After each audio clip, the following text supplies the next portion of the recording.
कि महागठबंधन में कोई भी मतभेद नहीं है। ये गए हैं, मान लीजिए 10% आरक्षण की जो बात उनको कागजी रूप में दिया, उन्हें हम सुनिश्चित करेंगे अपनी सरकार बनने में।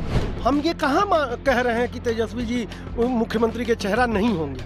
मैं तो बोल रहा हूँ, मैं भी क्लियर बोल रहा हूँ कि इसमें कोई डाउट नहीं है, चाहे वो लेफ्ट पार्टी हो, माले हो, कांग्रेस हो या राजद हो। देखिए, कांग्रेस जो है नए जोश में उतर चुका है अपने त्रिमूर्ति के सहारे।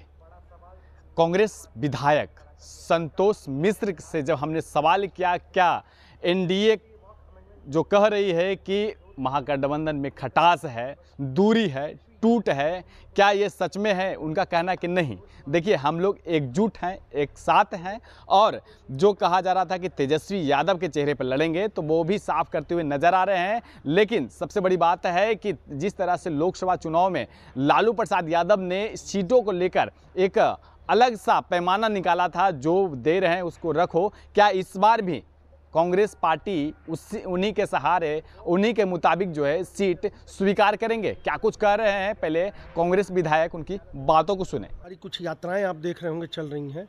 पलायन रोको, रोजगार दो यात्रा एक चल रही है। उसके बाद हम युवाओं को लेकर, पेपर लीक के मामले को लेकर, युवाओं में जो बेरोजगारी व्याप्त है उसको लेकर, और जिन लोगों को नौकरियां सरकार ने दी हैं उनको उनका पदस्थापन नहीं मिल रहा है, पदस्थापन का इंतजार कर रहे हैं, चाहे बीटीएससी से हो, चाहे टीचर्स हों, उनको प्रखंड और उनके विद्यालय नहीं मिल रहे हैं।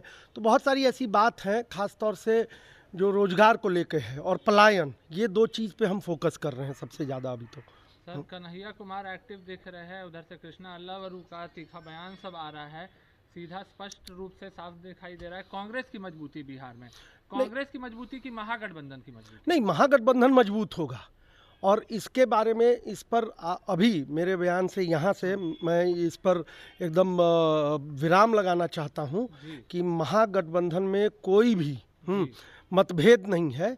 अभी 25 तारीख को ही राहुल गांधी जी के साथ हम लोगों की बैठक हुई है, बिहार के वरिष्ठ नेताओं की, विधायकों की, विधान पार्षदों की, सांसदों की, सबकी बैठक हुई है। वहाँ स्पष्ट रूप से हम महागठबंधन के बैनर तले ही, महागठबंधन के ही नीचे हम सभी चुनाव लड़ने वाले हैं। पार्टियों की, चूँकि विधानसभा का चुनाव है, निश्चित रूप से हमारी भी पार्टी मजबूती से ज़मीन पर दिखनी चाहिए, जिससे कि लोग हमारी तरफ आकर्षित हों।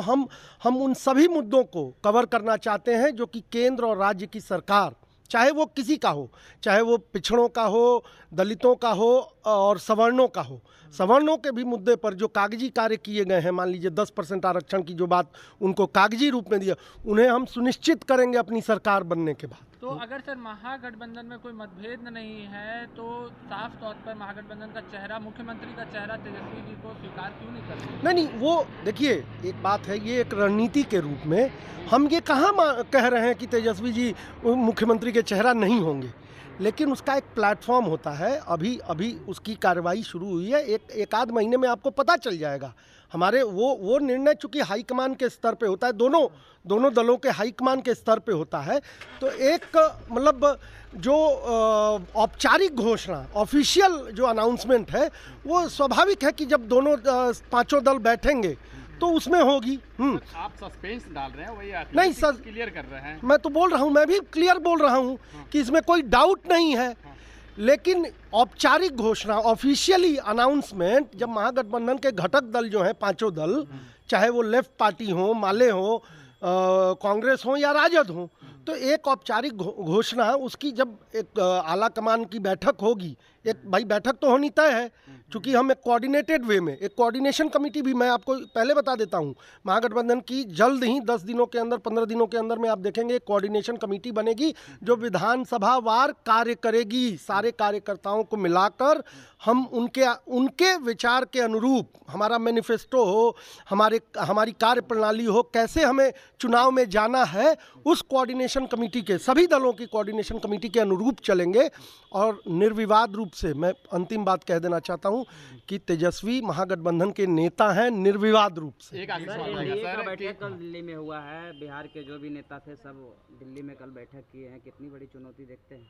नहीं, वो दिल्ली में वो भोज दिए थे, बैठक नहीं था उनका, समझे ना। वो संजय जायसवाल जी का चूंकि संसद सत्र की समाप्ति हो रही है तो उसमें कुछ लोगों को, कुछ चुनिंदा लोगों को बुलाया गया था। वो तो कल हम लोग को स्पीकर महोदय ने भी भोज दिया है। एक तो आखिरी वो सवाल चीज़ें रहेगा। चलती रहती हैं, मैं उनके उसमें नहीं जाना चाहता हूँ। हमारी तैयारी पुख्ता रूप से है, पक्की है हमारी सर तैयारी। एक आखिरी सवाल रहेगा कि जिस तरह से लोकसभा चुनाव में आरजेडी की तरफ से जो सिलेक्टेड सीटें थी, दी गई थी, आप लोग को मंजूर किए थे, क्या इस बार विधानसभा में वैसा ही चीज इस बार नहीं, देखने हम को मिलेगा? नहीं, हमारी भी, हमने भी अपनी सीटें चयनित की हैं और उस पर और वर्किंग चल रही है। हम उन सीटों पे जहां हम मजबूत हैं हम लड़ेंगे और उन सीटों पे जहां आरजेडी मजबूत है, एक पूरा, मैंने कहा ना कि एक बहुत ही प्लानिंग और कोऑर्डिनेशन के साथ इस बार हम चुनाव में महागठबंधन जाने वाली है। तो इसके लिए कोई, ये निर्विवाद रूप से मैं कहना चाहता हूं कि इसमें कहीं दो राय नहीं है। हम अपनी कमज़ोर सीटों पर, जो हमको कमज़ोर दिखाई पड़ रही हैं और वहाँ जो मजबूत होंगे हमारे घटक दल, उनको हम वो सीटें देंगे और हम जहाँ मजबूत होंगे हम वहाँ लड़ेंगे। लेकिन वर्किंग हमारी सभी विधानसभा की सीटों पर, 243 सीटों पर वर्किंग इसलिए है कि हमारे कार्यकर्ता तैयार रहे महागठबंधन को सपोर्ट करने के लिए। तो आपने सुना उनका साफ तौर पे कहना कि देखिए, लोकसभा में जिस तरह से हुआ था वो चीज़ इस बार नहीं होने जा रहा है और कोऑर्डिनेशन के तौर पर ही सारा काम होगा। सभी एकजुट होंगे, एक साथ एक मत दिखेगा और हमारी जहां मजबूती है हम वहां से लड़ेंगे और हमारी जो कमजोरी है वहां से जो मजबूत है वहां से उन्हें मिलेगा। और ऐसा नहीं है कि हम जितने सीटों पर मजबूत हैं उतना ही चुनाव लड़ने की तैयारी करेंगे, नहीं।